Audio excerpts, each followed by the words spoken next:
Léa Moscona.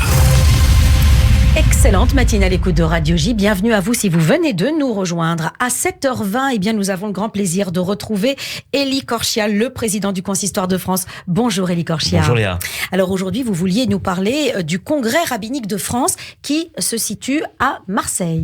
Pour la première fois, en fait, c'est la première fois que le Congrès rabbinique de France, qui a lieu chaque année, était organisé dans la cité phocéenne, donc à Marseille.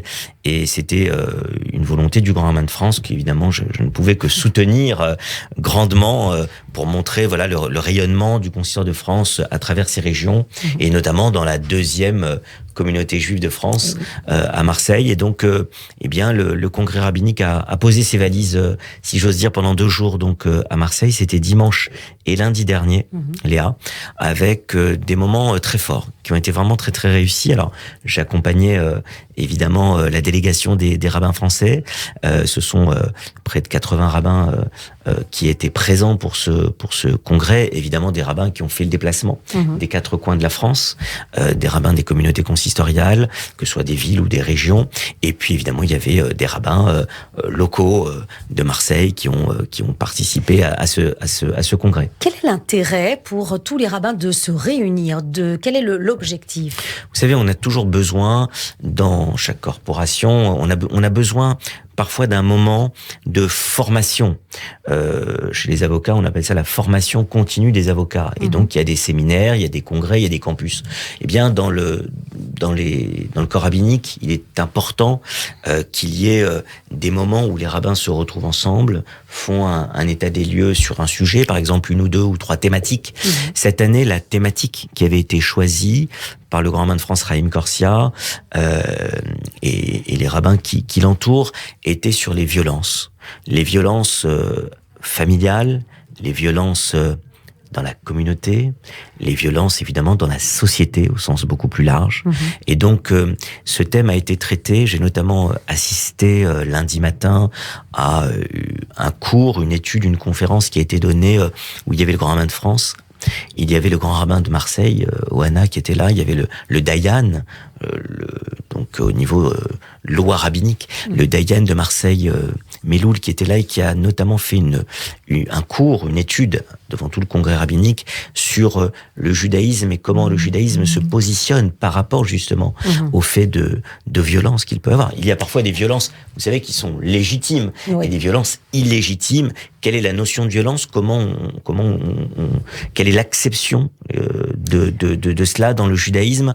Et donc c'est une perception qui était intéressante, avec évidemment des études de texte. On est dans un congrès rabbinique, mais avec une vision plus forte encore. Et j'ai notamment pris la parole à la demande du grand rabbin à un moment donné de ce congrès rabbinique, justement pour parler justement des violences qu'on peut avoir et notamment de certains types de violences qui aujourd'hui font partie des sujets d'actualité.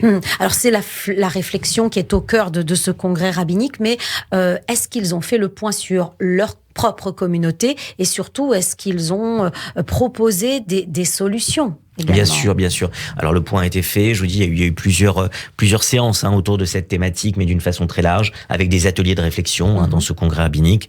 On avait un invité d'honneur. Le grand rabbin avait invité le Rav Moshe Israël Low, le fils du grand rabbin Meir Low et le frère du grand rabbin actuel Ashkenaz en Israël.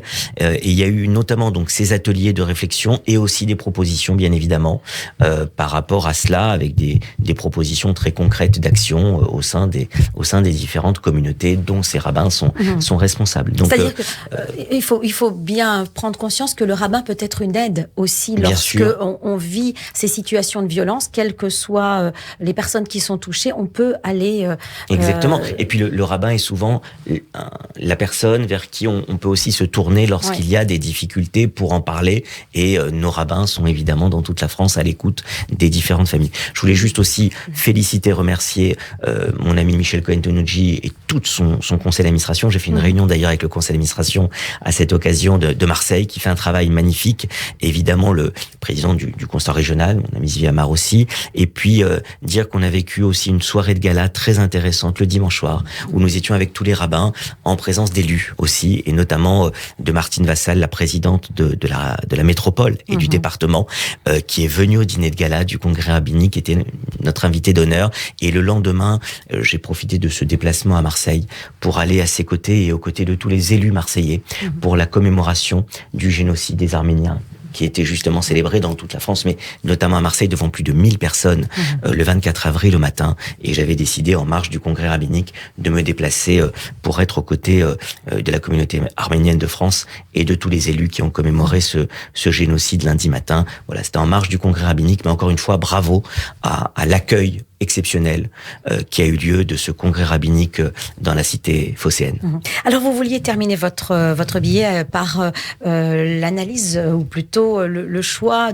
d'un livre, Les Maximes des Pères. Cette fois-ci, ce n'est pas un livre, ce n'est pas un roman, un essai ou un roman graphique, Léa, qu'on traite, c'est les Pirkei Avot. Oui. Pourquoi? Nous sommes entre Pessah et Shavuot, et c'est une nouvelle édition. C'est une nouvelle édition bilingue, avec un texte en hébreu, alors je montre à la caméra, avec un texte en hébreu, et qui nous a plu d'éditer, avec évidemment le Consulat de France, à la demande, sur la proposition du grand rabbin Chaim Korsia, du grand rabbin de France, à la mémoire du grand rabbin décédé récemment, René Samuel Sirat, avec une traduction donc française de Moïse Schul, ancien grand rabbin de France, qui avait fait ce commentaire de ce livre il y a déjà un certain nombre d'années, avec les notes biographiques de Salomon Hillman. Et donc je le montre à la caméra. C'est une nouvelle édition qu'on vient de sortir avec les éditions Lishma, qui permet d'avoir effectivement une étude vraiment en vis-à-vis du texte hébreu, avec chaque mot commenté, repris et traduit en français. Merci. Qui permet à toutes celles et tous ceux qui veulent se plonger dans les Maximes des Pères de prendre cette nouvelle édition qui vient de sortir. Merci. D'un livre que tout le monde connaît. Merci Elie Korsia, président du Consistoire de France. À la semaine prochaine.